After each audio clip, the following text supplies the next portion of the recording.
Hello সবাইকে, কেমন আছো তোমরা সবাই? আশা করি সবাই খুব খুব খুব ভালো আছো। আমিও খুব ভালো আছি। সীমার লাইফস্টাইল চ্যানেলে তোমাদের সবাইকে আরও একবার ওয়েলকাম। তো চলো, আজকে কোনো ব্লগ নয়, আজকে তোমাদেরকে আমি একটা ভালো রেসিপি শেয়ার করব। আর এটা হচ্ছে পালং পনির। তো নিরামিষ পালং পনির খেতে যে এত দুর্দান্ত টেস্টি হয়, তো সেটাই তোমাদেরকে কিভাবে করছি শেয়ার করছি। এখানে আমি ভাপিয়ে রাখা পালং শাক নিয়ে নিয়েছি। এখানে আমি এলাচ, দারচিনি, লবঙ্গ, ধনেপাতা কুচি, টমেটো কুচি, আদা কুচি, কাঁচা লঙ্কা, আর এখানে রয়েছে পনির। তো যেহেতু আমার পনিরটা রয়েছে অল্প একদমই, তো সেই জন্য আমি সেইভাবেই আর কি সমস্ত কিছুই কিন্তু অল্প অল্প নিয়ে নিয়েছি। তো এরপরে আমার এইদিকে কড়াইটা বসিয়ে দিয়েছি, আর তার মধ্যে দিয়ে দিয়েছি সর্ষের তেল। তবে এটা পুরোটাই সর্ষের তেলেই হবে রান্নাটা। তো তোমরা এইভাবে ট্রাই করো, সত্যি দুর্দান্ত খেতে হয়েছিল। তো পনিরটাকে হালকা করে মানে অল্প নুন দিয়ে তারপরে একটু ভেজে নেব এটাকে। তো এদিকে কড়াইতে তেল বসিয়ে দিয়েছি, আর ওইদিকে নুনটা মাখিয়ে রেখেছি পনিরের মধ্যে। তবে আমি কিন্তু হলুদ ছাড়া পনিরটা ভাজবো। তো পনিরটা ভাজবো কিন্তু একদমই হালকা, জাস্ট আমি একটু তেলে যেন কাঁচা ব্যাপারটা না থাকে, পনির কাঁচা সেই ব্যাপারটা যেন না থাকে, তার জন্য একটু তেলের মধ্যে নেড়ে এপিট ওপিট করে নেওয়ার মতো করে। তো চলো, সবটা পনির যেহেতু একসাথে দিয়ে দিয়েছি, তো সেই জন্য একটু খুন্তিতে নাড়তে গেলে একটু লেগে যাচ্ছে। তো চলো, তারপরে পনিরটাকে ভেজে আবার ওই কড়াইয়ের মধ্যেই কিছুটা তেল দিয়ে নিয়েছি, আর এখানে দিয়ে নিয়েছি হচ্ছে সাদা গোটা জিরে। এখানে ছোট এলাচ, লবঙ্গ, দারচিনি সব দিয়ে দিলাম। আর তেলের মধ্যে সবগুলো পরপর পরপর দিয়ে দিচ্ছি। দেখো এখানে আদা কুচি রয়েছে, টমেটো কুচি রয়েছে, এগুলোকেও আমি তেলের মধ্যে দিয়ে দিয়েছি। দিয়ে একটু হালকা করে নেড়ে নিয়েছি।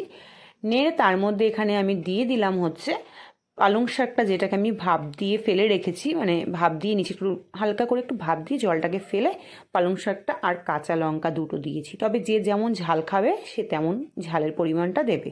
কেউ চাইলে যদি ঝাল বেশি খাও তো বেশিও দিতে পারো, চাইলে কেউ কম ঝাল খেলে সেটা, আমি এখানে 3-4টে লঙ্কা দিয়েছি, তোমরা চাইলে কমও দিতে পারো, সেটা তোমরা তোমাদের স্বাদ মতো করবে। তারপর এটাকে ঠান্ডা করে মিক্সির জারে দিয়ে, আর তার সাথে যখন নাকি আমি পেস্ট করব, একটু ধনে পাতাটা দিয়ে দিয়েছি এখানেই।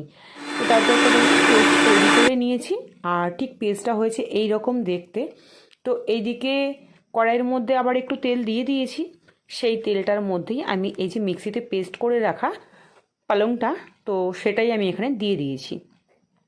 দিয়ে আমি এগুলোকে সুন্দর করে একটু নেড়েছি। তো ভালো করে একটু নেড়ে, সুন্দর করে না, কথাটা হচ্ছে ভালো করে একটু নেড়ে নিয়েছি।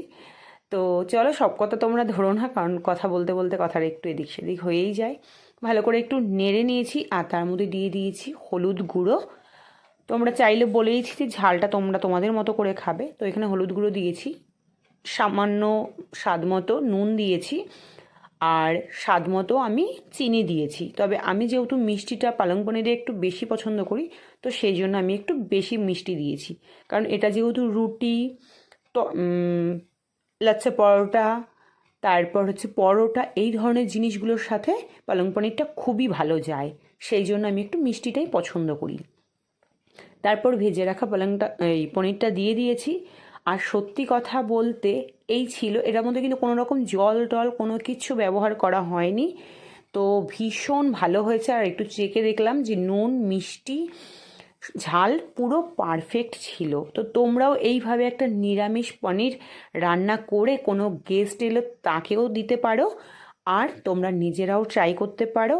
তার ওপরে আমি একটু বাটার দিয়ে তারপরে এটাকে একটু বাটারটা অ্যাড করেছি, এটা অপশনাল, চাইলে ফ্রেশ ক্রিম থাকলে সেটাও দিয়ে দিতে পারো। তো আজকের এই নিরামিষ পনির রেসিপিটা তোমাদের কীরকম লেগেছে তোমরা কিন্তু অবশ্যই ট্রাই করে দেখো একবার, আর তোমাদের কেমন লেগেছে সেটাও আমাকে কমেন্ট সেকশনে কমেন্ট করে জানিও।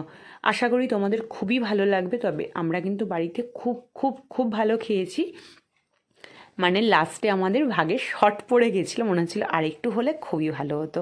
তো চলো, আজকে টাটা।